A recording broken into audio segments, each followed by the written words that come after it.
Según los políticos, la población mundial puede dividirse de la siguiente manera. El 90% son borregos analfabetos que solo ven fútbol y son incapaces de desarrollar espíritu crítico.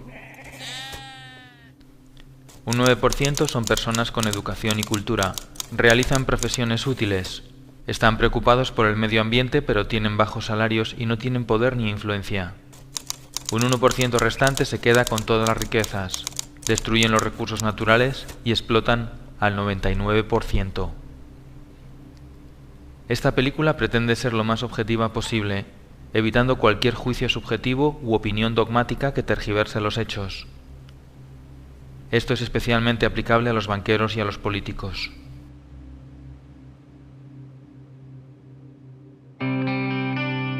Según el Bank for International Settlements, los bancos alemanes y franceses tienen expuestos en la economía española y la italiana unos 730.000 millones de euros. Según Santa Claus, el mayor problema de la economía española es el déficit público.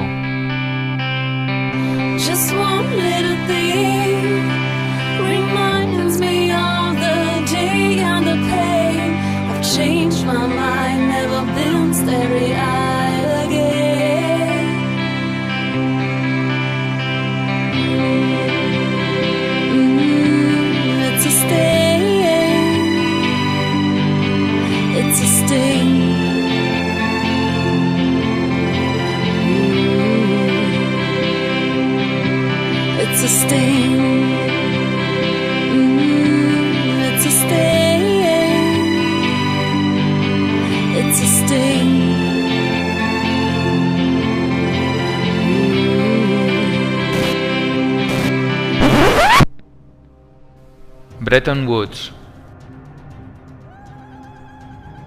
El 1 de julio de 1944, Estados Unidos convoca a 44 naciones que se reúnen en Bretton Woods.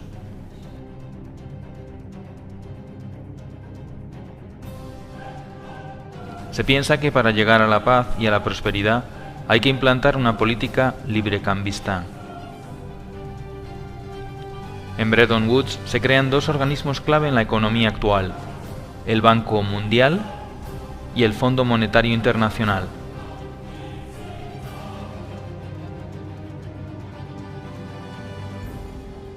El Fondo Monetario Internacional tenía como misión conceder préstamos a países con problemas en la balanza de pagos. El Banco Mundial ofrecería préstamos para economías que hayan estado en guerra y que necesiten ayuda. Se estableció el valor de las monedas con respecto al dólar y no al oro. Tanto Roosevelt como Truman apoyaron sin fisuras el acuerdo buscando la paz y la prosperidad gravemente dañadas después de las dos guerras mundiales y la Gran Depresión. Rusia se opuso al tratado, al igual que la Asociación Norteamericana de Banqueros, los economistas Taylor Petty y John Francis Neyland y el banquero Latimer Gray.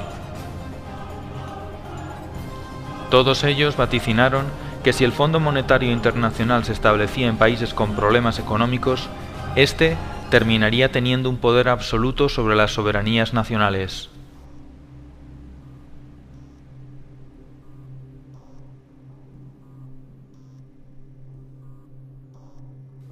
Entonces, surge una pregunta: ¿qué es el dinero?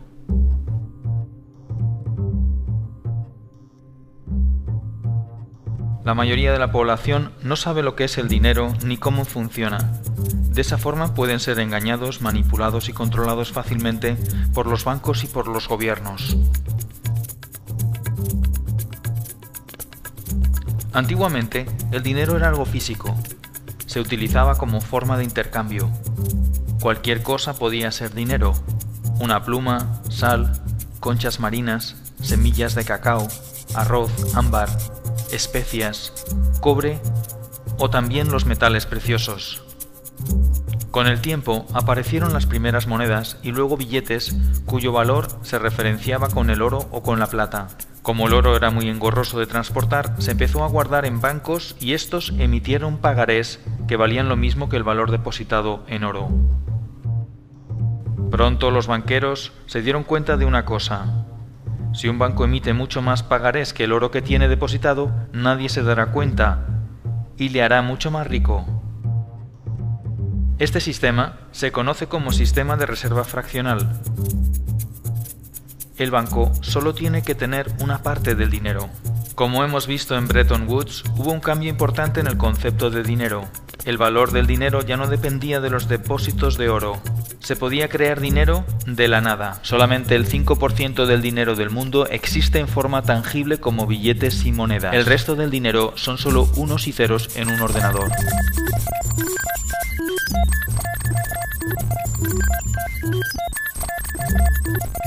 La actual política monetaria se basa en el sistema de reserva fraccionaria. Este sistema consiste en que un banco tiene derecho a prestar el dinero de sus clientes al mismo tiempo que tiene la obligación de devolvérselo cuando lo reclamen. El dinero es creado todos los días por los bancos privados en una red compleja denominada de intermediación bancaria. Cada vez que alguien pide un préstamo, el banco emite un pagaré que de la nada se convierte en dinero.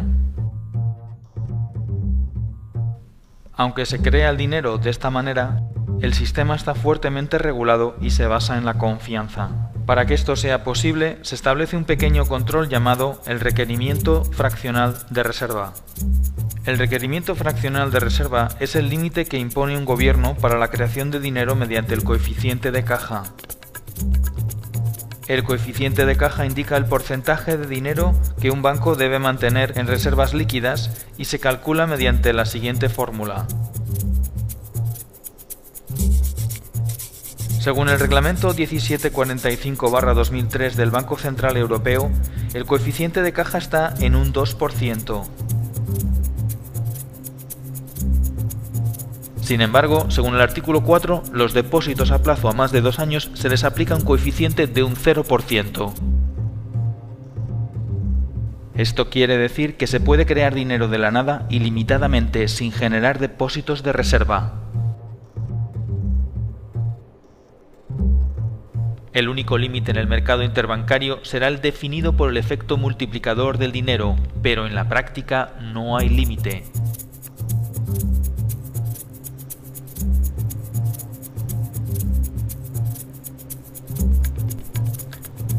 El efecto multiplicador define que por cada 1.000 euros se pueden crear de la nada 50.000 euros más. Es decir, por cada dólar o euro depositado se podían crear otros 50 más de la nada. Esto viene a ser un índice de la relación entre la economía real y la economía ficticia. En la práctica, el dinero lo crean los bancos privados cada vez que alguien solicita un préstamo. Es el prestatario el que aporta algo real, como por ejemplo su casa. Cuando un banco no puede pagar, se le rescata con el dinero de los ciudadanos. Cuando un ciudadano no puede pagar, se le echa a la calle con un desahucio legal y el banco se queda con la casa. Cuando los bancos no tienen dinero porque han agotado al límite su efecto multiplicador o bien porque su nivel de impago es muy superior, acuden a financiarse al Banco Central Europeo. El Banco Central Europeo es quien realmente hace la verdadera magia. Puede crear dinero de la nada y ponerlo a muy bajo interés y dárselo a los bancos. Ese dinero luego lo utilizan los bancos para especular, comprar bonos que el propio Estado tiene que devolver con mayor interés y prestarlo a intereses mucho mayores del 1%, generándoles unas plusvalías inmediatas por no hacer nada. De esta forma surge una pregunta ineludible. Si el dinero se crea de la nada solo en base a la deuda, ¿por qué los gobiernos no crean dinero y lo prestan directamente a las pymes y a las familias y así activar la economía? Sin embargo, estas operaciones solo benefician a los bancos y no a los ciudadanos. Surge así una nueva pregunta. ¿Por qué los políticos permiten que esto suceda?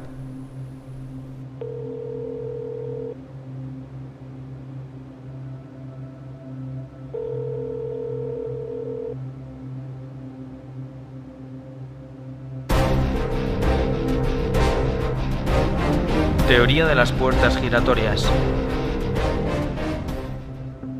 Los políticos gastan el dinero público en proyectos endeudándose, pidiendo dinero a bancos que crean el dinero de la nada, pero que cobran intereses haciéndoles un favor.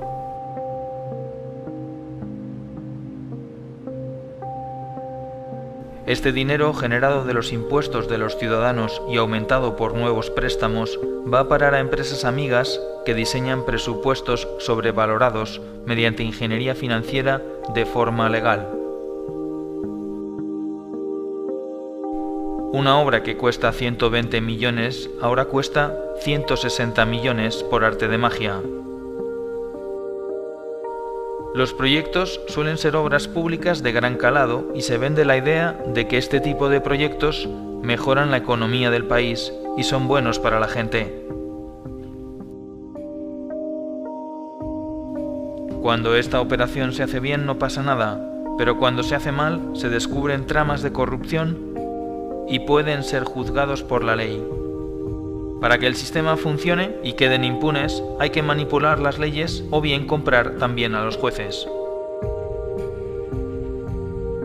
Una vez que el político se queda con la diferencia, el dinero se guarda en paraísos fiscales lejos de cualquier control.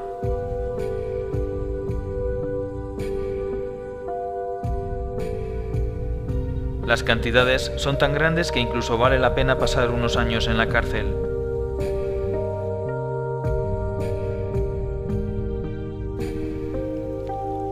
Para devolver el favor que los bancos hacen a los políticos, estos legislan haciendo que la banca siempre gane y organizando más tarde sustanciosos rescates con el beneplácito de las instituciones internacionales que están metidas en el ajo.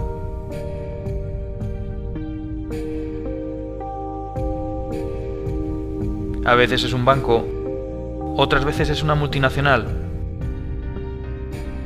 otras una gran constructora. Con estas operaciones se genera un déficit público insostenible, que no es otra cosa que una deuda contraída de la nada a través de un banco. Todo se hace muy complicado para que nadie lo pueda entender. Obviamente, no hay dinero para pagar porque se han contraído deudas inabarcables. Se vende la idea de que hemos vivido por encima de nuestras posibilidades. Como solución, se acude entonces a un rescate. El Fondo Monetario Internacional rescata al país priorizando el pago de la deuda e incluso cambiando la Constitución. Pero para aprobar el nuevo préstamo, que también se crea de la nada, se exige al país que aplique unas medidas que garanticen el pago de la deuda. Las medidas van destinadas a esclavizar a la clase media mediante la bajada de salarios y el cese de los derechos adquiridos. Se privatizan los activos del gobierno y estos pasan a manos privadas, a precio de chollo. Una vez que los políticos acaban su mandato, se incorporan como consultores a alguna de las empresas o bancos a los que han hecho un favor. Muchos de los altos directivos de empresas como Goldman Sachs, Lehman Brothers, JP Morgan, Morgan Stanley y los grupos energéticos terminan trabajando en los diferentes gobiernos y viceversa, confirmando una vez más la teoría de las puertas giratorias.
Da igual que sean de un signo o de otro, de derechas o de izquierdas, demócratas o republicanos, progresistas o conservadores.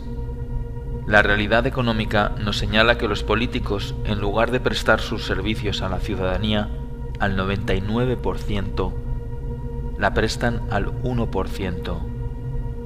No es malo que la empresa privada y lo público estén conectados, pero es malo que los políticos trabajen solo para ese 1% y engañen al 99%, mientras ese 1% abarca la mayor y más contundente fortuna jamás amasada en la historia de la humanidad y la deposita, tarde o temprano, en los paraísos fiscales.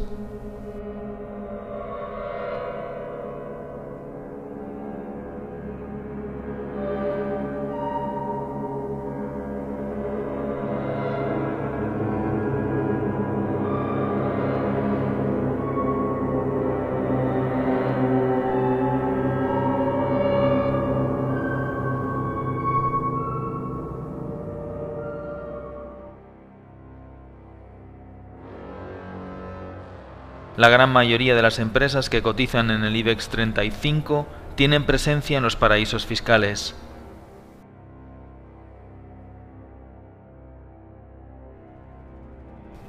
Los países pobres pierden anualmente unos 160.000 millones de dólares por no recaudar impuestos a las multinacionales que operan en sus respectivos países. Según Eurostat, las inversiones financieras destinadas a los paraísos fiscales provenientes de la Unión Europea en el año 2011 ascendieron a 58.900 millones de euros. Según The Global Financial Integrity, en el año 2009, los flujos de capital que acabaron en paraísos fiscales fueron un total de 903.000 millones de dólares. Si todo el dinero destinado a los paraísos fiscales pagara impuestos, se podrían lograr los objetivos del milenio.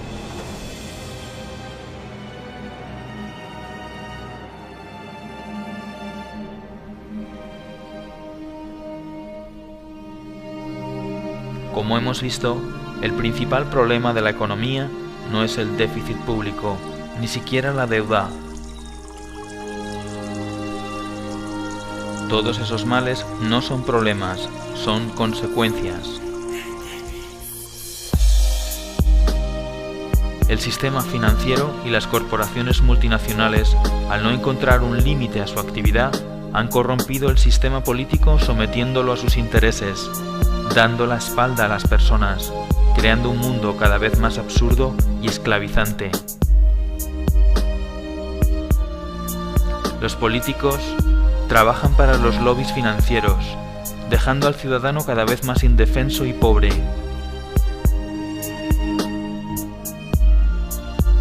Dos tercios de los habitantes de nuestro planeta son pobres, y más de 1.000 millones de personas conviven con la malnutrición y el hambre. Y mientras, se inyectan miles de millones de euros a los bancos.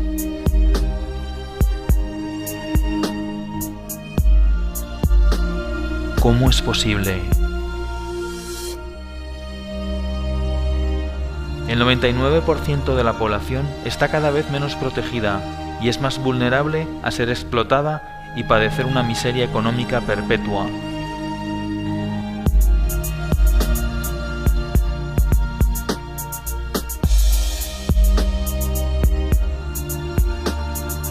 No es una crisis, es la mayor estafa de la historia. Todo por culpa de unos pocos que manipulan la economía y las leyes a su antojo. Entonces, surge una nueva pregunta, tal vez la última. ¿Qué podemos hacer?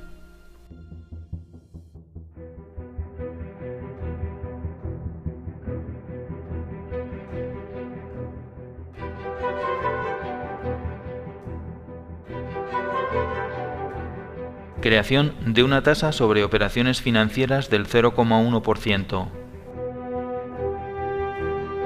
Establecer un sistema de deuda odiosa para los casos de corrupción con un tribunal independiente que lleve a cabo auditorías sobre la deuda y sus acreedores.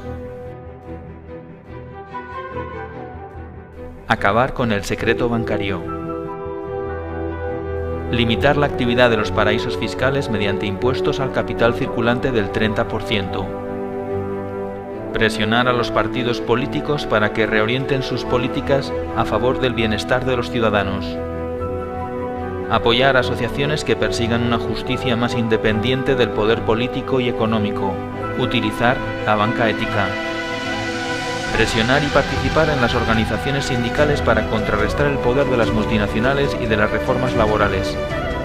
Participar y apoyar organizaciones que fomenten la solidaridad y el comercio justo. Pon en marcha una iniciativa legislativa popular.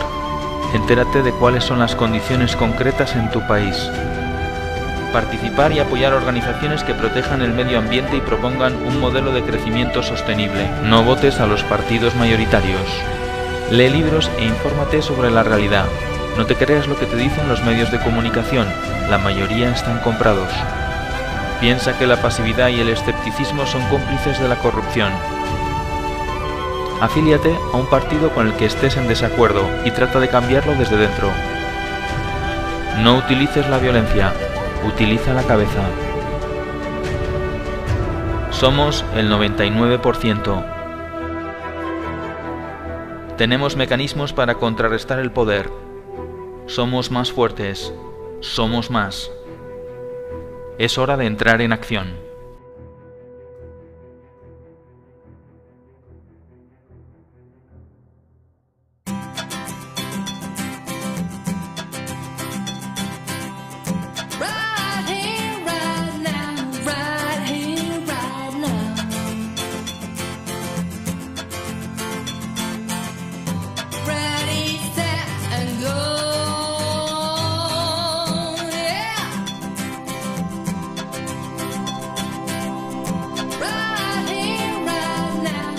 Millennium development project 8 बैनुल-अक़वामी तरक्याती मनाज़िल हैं जिन्हें सरकारी तौर पर करारदाद की शक्ल में अक़वामी मुत्तहिदा के मिलेनियम समिट के बाद अपनाया गया था। ये मिलेनियम समिट अक़वामी मुत्तहिदा की मिलेनियम डिक्लेरेशन के बाद करार पाया था। अक़वामी मुत्तहिदा के 193 रुकन ममालिक और तकरीबन 23 बैनुल-अक़वामी इदारों ने मुतफ़क्का तौर पर इस करारदाद पर हामी भरी थी और इस बात पर मुत्तफ़िक हुए थे कि इन मनाज़िल को सन 2012 तक कामयाबी की राह पर लाया जाएगा। ये मनाज़िल ये हैं: 1. भूख और गुर्बत को जड़ से उखाड़ना। 2. तालीम का बुनियादी हक़ दिलवाना। 3. जिनसी तवाज़ुन और मुसावात को आगे बढ़ाना और औरतों को उनके हकूक़ दिलवाना और इनको इख्तियारात देना। 4. नए पैदा बच्चों की शराह अमवात में कमी लाना। 5. जच्चा और बच्चा की सेहत को बेहतर बनाना। 6. मलेरिया और एड्स जैसी मौलिक बीमारियों का मुकाबला करना। 7. माहौलियात को यकीनी सूरत देना। 8. दुनिया भर में लोगों को तरक्याती हिस्सादारी देना।